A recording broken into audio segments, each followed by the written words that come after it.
Thanks for being here. Subscribe to Cheating Stories Best, so you don't miss new stories. Today we will hear the story of how even the closest of people can cause permanent injuries.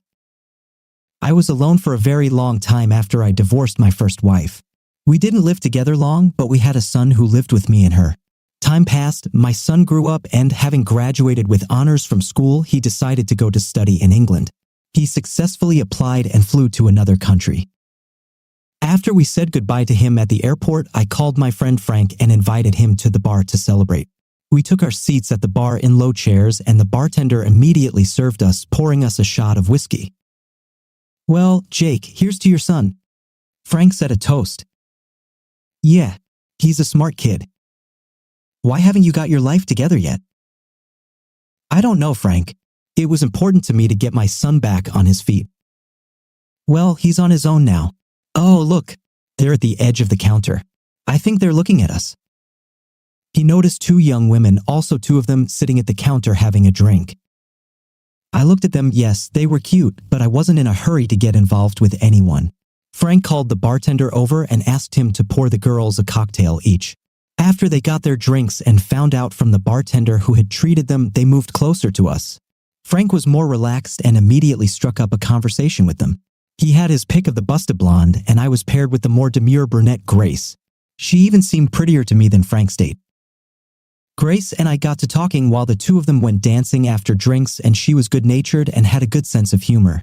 She shared with me that she too had been divorced, although it hadn't happened as long ago as it had with me.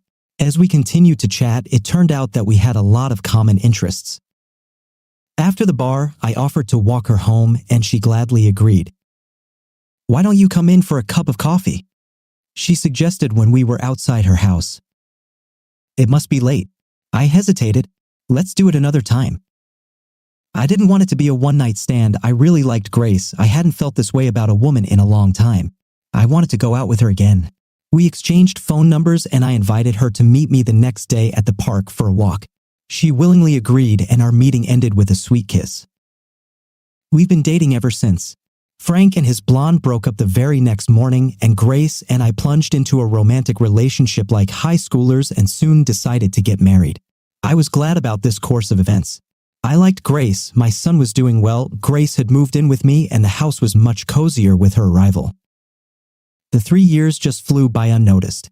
I was happy to be romantically involved with the woman I loved. Everything was going great. I got a promotion. My son called and said he could come home for a couple of months. They were renovating the campus for the summer break, and he wanted to come to visit us. "Yeah, plus I missed you, Dad. And I can't wait to meet my stepmom. You sound so much happier now." He was on the phone. "What about your practice? It's so important to you. I would not like you to interrupt your studies, although I miss you very, very much myself, son." "The practice is fine. Don't worry. Get my room ready. I'll see you soon." I shared the news with Grace, and she was happy too. "Oh, that's wonderful. You must really miss him. I don't have kids, but I know what you mean." "Thank you, Grace. I'd like to throw a party to celebrate his arrival. You can help me with that." "I would love to. I'd love to." I decided to have a party with my loved ones. I invited only Frank and his new girlfriend, and he helped me to stock up on food and drink. Grace started to decorate a little bit the living room where we were going to celebrate. She also prepared some homemade meals for his arrival. We ordered the rest from the restaurant. Daniel arrived on the afternoon flight, and I went to the airport to pick him up. Grace stayed home to finish the arrangements. There are few words to describe how happy I was to see him again. Even though I knew the study was very important to his future, I missed him so much. We arrived home just as everything was ready. "God, it's nice to be home again. If you only knew how much I miss being back home." My son said, "I can see it's gotten a lot cozier around here." Yes, Grace did that. There she is. "I'd like you to meet Grace." "Grace." I introduced her when she came out of the kitchen. "Grace, this is my son Daniel." "Nice to meet you." She offered her hand to her son to shake in greeting. He kissed her hand in return. "I too am very pleased to meet the one who made my father happy again." "Oh, I see that being in England has greatly transformed you." I complimented my son on his manners. "Yes, Papa, you're right. I have changed a little." Soon my friend arrived and we had a great evening celebrating my son's success. We didn't break up until after midnight. Daniel went straight to bed. Aside from the party, the flight also tired him out. Grace and I stayed up to clean up a bit. I decided to help her with the dirty dishes. Let's just put everything in the sink and clean up the rest tomorrow. You must be tired too. Not really. I can clean up today. You don't have to worry. Oh, Grace. Oh, thank you. You did a really good job. It's nothing. I'm glad you finally got to see your son. I know how important it is to you. I hugged her in gratitude, helped her a little more in the kitchen, and then went to bed myself. Grace was still downstairs. The next day, I started asking my son about his studies, how he was spending his time there, and if he had a girlfriend.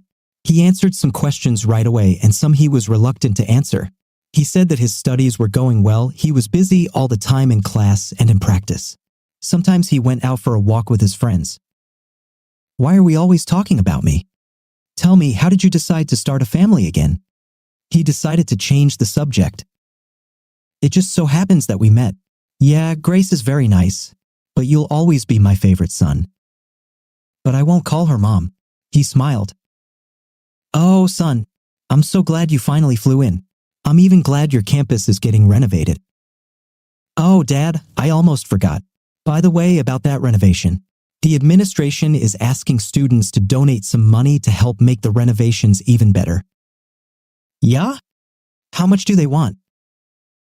Well, they're asking for $5,000 each.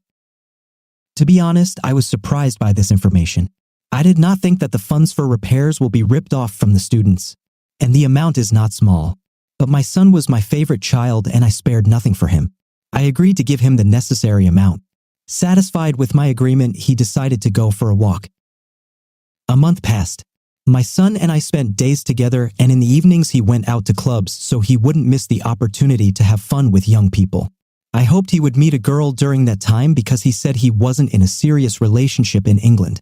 Grace paid a lot of attention to her son, trying to be kind and caring. I was glad they became friends. It meant a lot to me.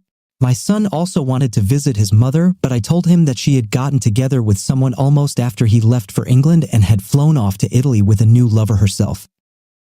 This is so unexpected. She didn't even text me once. I didn't know what was the matter with her or how she was. My son was a little sad. That's all right. If she's happy, I'm happy for her. I just found out about it myself. I haven't spoken to her. You know, she made up her own mind. I encouraged my son, but I could see he was a little sad. He only had me now, and I wanted to give him care for both parents so he would feel satisfied. At work, I asked for a couple of weeks off, and the supervisor was responsive and understanding of my situation and graciously granted me time off. I invited my son to go fishing at a nearby lake, but he refused. He preferred to spend the day at home, and in the evenings he went for walks by himself. I tried to entertain him from my side as best I could. But I understood that he was old enough to have his own interests and hobbies.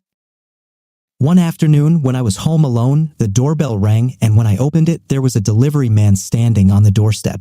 He was holding a small box, asking if Daniel Rinn lived there. Yes, that's my son. There's a package for him. Is he home? No, he's not here right now. Then maybe you can get it for him. All right then. Then sign right here. The courier showed me the place where I had to sign. When I accepted the parcel, I decided to take it straight to my son's room. I turned the parcel in my hands and looked at it a few times during my journey. There was no return address on the parcel, only our address and my son's name. When I entered the room, I looked for a place to put the box. There was an empty space on the bedside table, so I went over and put the package down. The drawer of the bedside table was slightly pulled out and a piece of paper was sticking out of it. Unconsciously, I pulled it and filled it with curiosity to see what kind of document it was. On the piece of paper I pulled out was a notice about the expulsion of my son from the university where he studied. How could it be? I thought, but for what? And then why would he have turned in money for campus renovations? I knew there was something wrong here. I looked at the document again and saw that the date was long ago.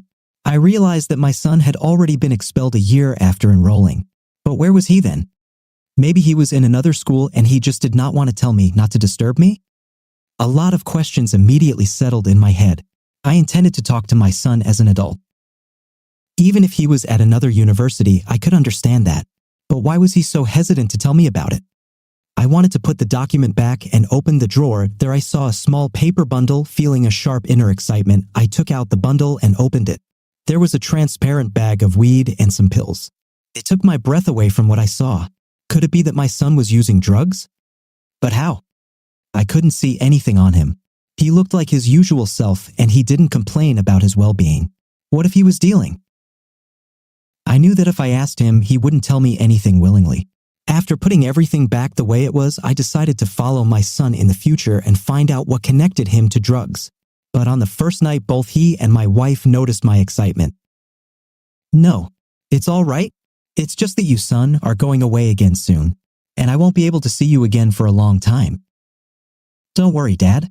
Time will pass quickly. You'll see, before you know it, I'll be back again. Oh, son, I so hope everything will be all right. I was hoping I could follow him that night and find out what he was really up to, but that evening he stayed home. When I told him a package had been delivered, he thanked me and hurried to his room. I became terribly curious as to what was in the package. I sat for a few minutes, then decided to go to him. I hoped that I would abruptly open the door and casually see what he had received. But when I went to his door and tried to open it, the door was locked. I had no choice but to knock. Yes, Dad. What did you want? He opened the door after a minute. Since when do you lock yourself in? I'm entitled to my privacy.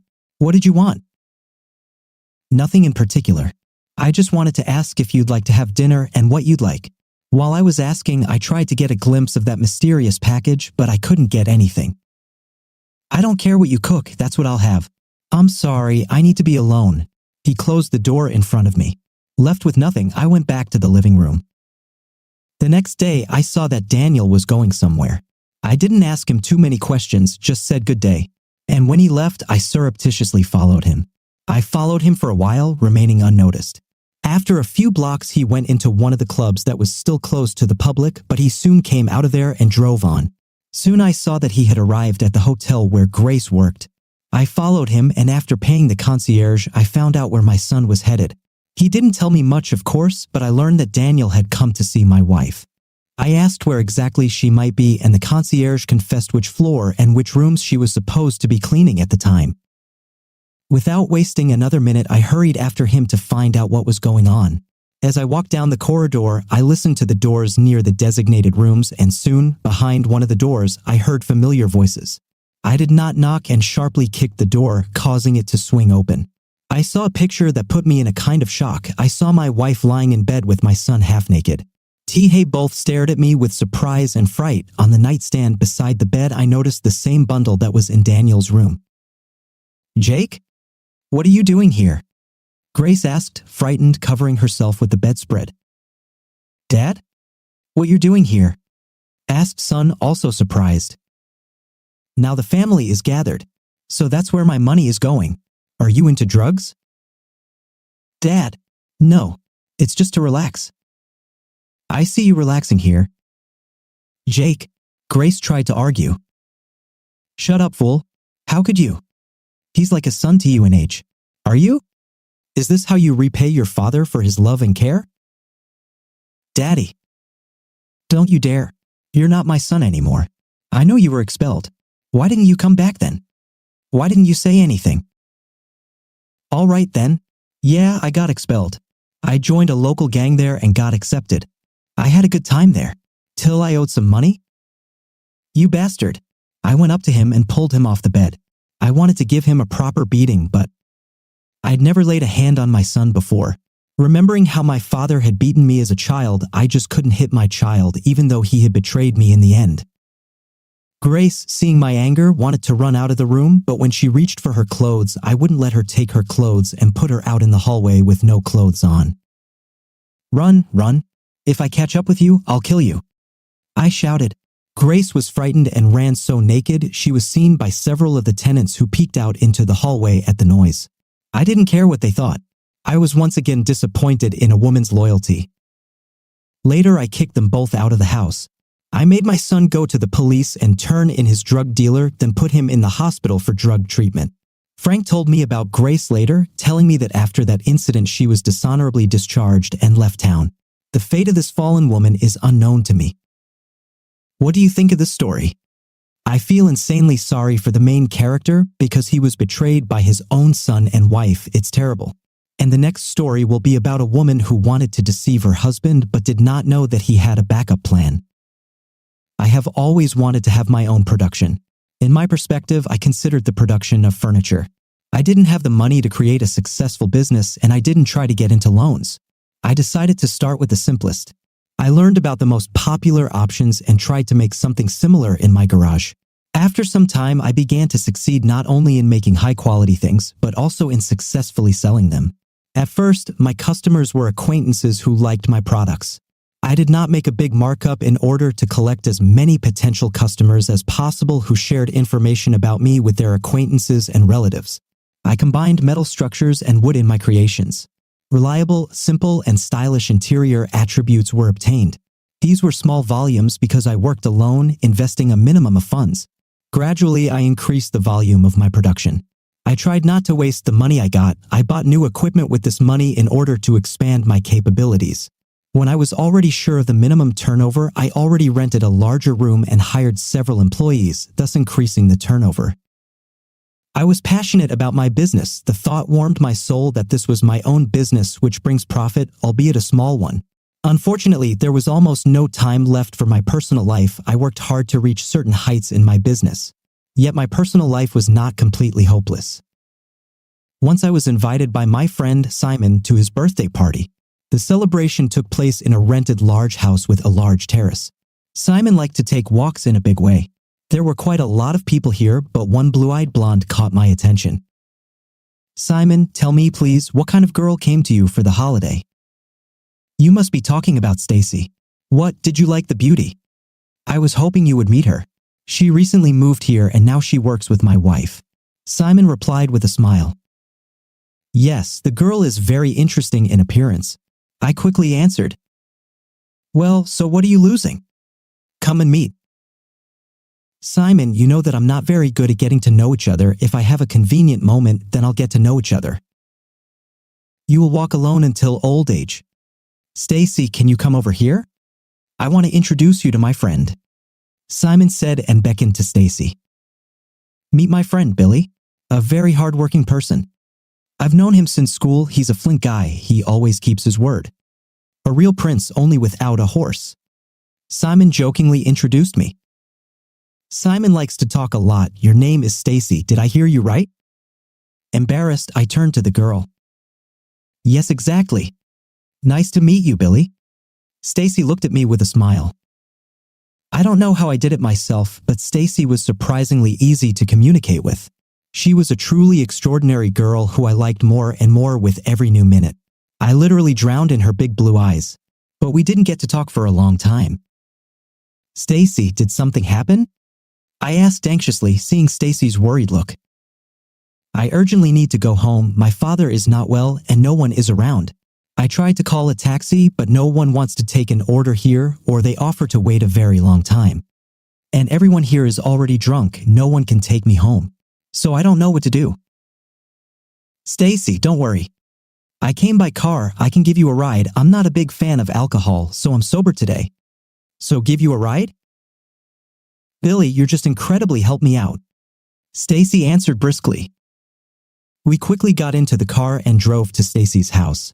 She specially moved here closer to her father in order to look after him. He was sick with her, and sometimes her father had seizures. It was necessary to watch him at this time. Everything was fine with my father. "Billy, I am very grateful to you. We just met today, and you have already helped me a lot." "It's all nonsense, Stacy."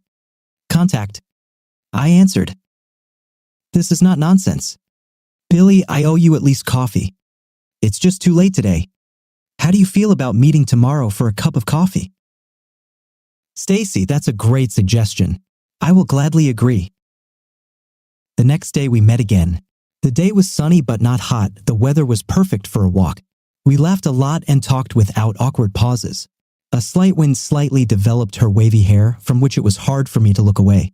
But most of all, what made me happy was that Stacy reciprocated my feelings. We continued to meet, and it's been more than 18 years since we got married. From the moment we got married, I began to work even harder to provide everything for my beloved, and I was good at it. I already had a large production where high-quality furniture was produced. I moved from individual orders to mass production, supplying many stores with my goods, which sold very well. The income was already large enough, but Stacy was getting more and more spoiled. She had not worked for a long time and forgot what the price was for money. She took many things for granted, forgetting how hard it was at the very beginning for me to build all this. But I was ready to endure her whims, leading me to this day madly in love with Stacy. But the situation in our relations unfortunately did not get better. Stacy began to visit her friends more often, but she spent less and less time with me. Stacy, explain to me, maybe I don't understand something? Tell me honestly and right now. Have you got someone else? With a serious look and an alarmed voice, I asked my wife. Honey, what's wrong with you? Why are you asking such stupid questions? Stacy asked in surprise. We started talking less. You spend a lot of time with your girlfriends. I am not limiting you in any way. But I see that you are moving away from me. Stupid, well, what did you come up with again? I love you madly and I am ready to spend my whole life with you. It's just that I'm in that period right now. I am trying to understand myself and take a break from everyday life, which has become a heavy burden. I promise you that everything will change soon. I really wanted to believe Stacy, but I had a feeling that Stacy was not telling me something. I had an obsessive thought that Stacy either secretly goes somewhere when I'm not at home or brings someone to our house. I wanted to get rid of these thoughts, but the only thing I could think of was to install hidden cameras with sound. CCTV cameras have already been installed in my production. Everything worked well without failures, and I decided to turn to these guys again with a delicate request. John, hi. This is Billy. Remember I asked you to install cameras in my furniture shop? Yes, Billy, I remember. Something happened? Some kind of malfunction? No, John, everything is fine. Everything works like clockwork. I would like to contact you again. I need to install security cameras at home, but they should be as invisible as possible. Can you do this? Yes, Billy, no problem. I have a house with 5 rooms. I think cameras should be installed everywhere, and I also want them to record sound. How much time do you need for this?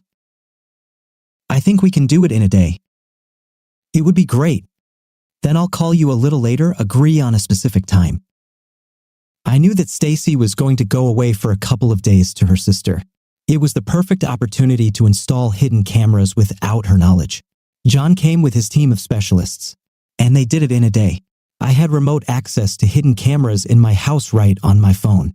Everything was done as discreetly as possible. When Stacy returned, I began to actively follow her, but nothing strange or suspicious happened. She acted like nothing had happened. There were no suspicious conversations on the phone with anyone. Stacy didn't bring anyone home at all. After a while, I began to think that everything was really in order, and I just came up with another nonsense again. And now this situation with hidden cameras increasingly seemed to me a real paranoia. After some time, I had to go on a business trip for a week. On a business trip, I kept watching Stacy from time to time. To my surprise, she did not even go for a walk to her girlfriend's.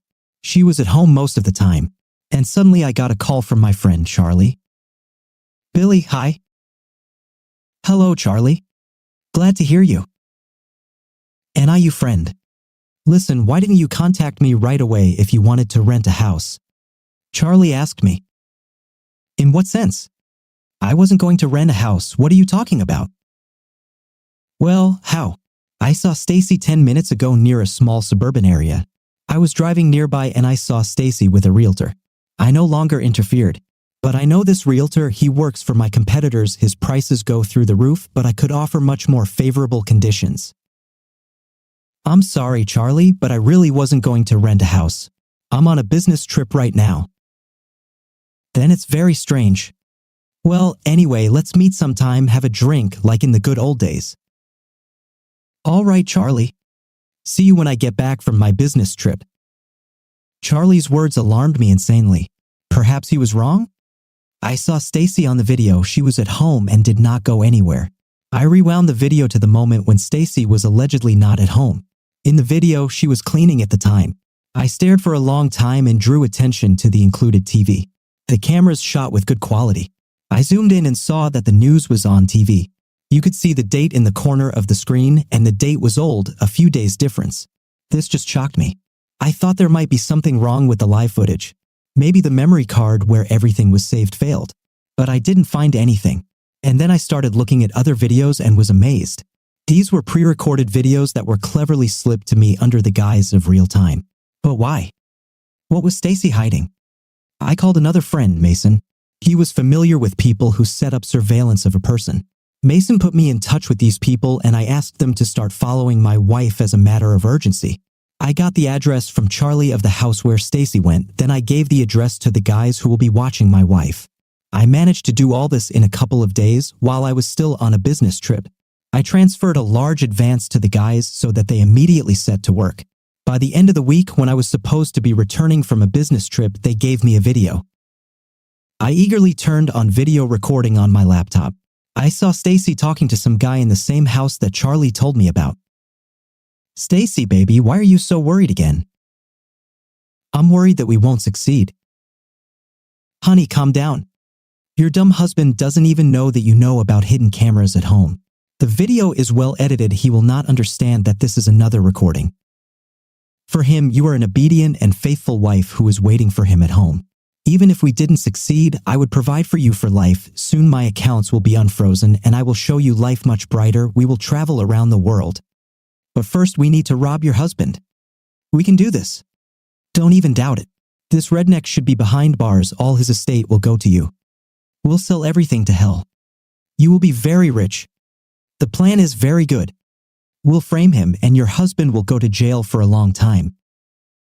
I hope I didn't rent this house for you for nothing. It costs a lot of money. If the husband finds out about it ahead of time, then there will be a lot of unnecessary questions. Stacy, baby, don't think about it. Better come to me and I'll calm you down now, said this guy, and they started doing it on the floor. What I saw made my hair stand on end. In an instant, I found out that my wife was cheating on me and she also wants to take all my property and she wants to send me to jail. I didn't expect this turn of events. I've been trying to digest the information all day, but I just couldn't get over it. After a while, I did come to my senses. All the most tender feelings that I felt for Stacy turned into hatred and anger. I wanted revenge. I also got one interesting piece of information about the asshole slept with my wife. But more on that later. I called Stacy and, holding back my emotions, said that I still needed to stay on a business trip for a few more days. I quickly packed up and drove home. When I was already in my hometown, I called the guys I hired to look after my wife. They confirmed that Stacy was in the rented house at that time. I took the bat, got into the car, and drove up to this house. The door was locked. I kicked it open and went inside. What the heck? Shouted the assholes. Get it? I shouted and loaded this bastard in the teeth with a bat. Honey, calm down. I'll explain everything to you. Stacy tried to justify herself in hysterics. What are you going to explain to me? How did you want to set me up? How did you sleep behind my back with this crook? Was it not enough for you that I offered you? You're a venal bastard that's not even worth a piece of dirt on my shoe. Yes, even so. I found a real man who will not blame me and will give me everything I want. I'll sue half of your property. You stupid bitch. Did you fall for his sweet talk about wealth? Yes, he is an ordinary swindler who has not a penny for his soul. He'd just sleep with you, then he would dump you and throw you away like a used Protect. I answered with a laugh and threw a bunch of documents on which this bastard was wanted because of fraud. Stacy examined the documents in horror and looked at her lover, who was picking up his teeth from the floor. You can't look at him. Everything is over. Oh yes, I have evidence of your conspiracy against me. So you won't get well either, you stupid scum. I'm filing for divorce. Suffer the rest of your miserable life, I said and left the house. At that moment, patrol cars were already approaching here, which arrested these assholes. Soon, Stacy and her unfortunate lover were both behind bars. There was more than enough evidence for their guilt. I returned to my usual life, my revenge was successful, and now I could omit the past forever. Friends, write how you like our stories in the comments. Until new meetings.